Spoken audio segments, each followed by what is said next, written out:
সত্যবতী ছিলেন এক জেলের কন্যা। তিনি নদীতে নৌকা চালাতেন, আর তাঁর শরীরে মাছের গন্ধ ছিল। একদিন মহর্ষি পরাশর নদী পার হচ্ছিলেন।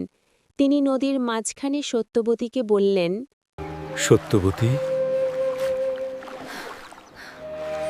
তুমি আমার ছেলের মা হবে। সত্যবতী বিস্মিত হলেন। তিনি বললেন, মহর্ষি, আমি অবিবাহিতা। আমার কুমারিত্ব নষ্ট হবে, সমাজ আমাকে গ্রহণ করবে না। ভয় পেও না কন্যে, তুমি কুমারীই থাকবে, কেউ কিছুই জানতে পারবে না। আজ থেকে তোমার শরীরের মাছের দুর্গন্ধ চিরতরে বিলীন হবে, তোমার দেহে থাকবে দিব্য সুগন্ধ।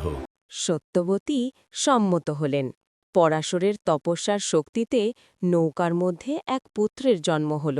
এই পুত্র মহান হবে, লোকজ্ঞান ও বেদজ্ঞান তার মধ্যে বাস করবে।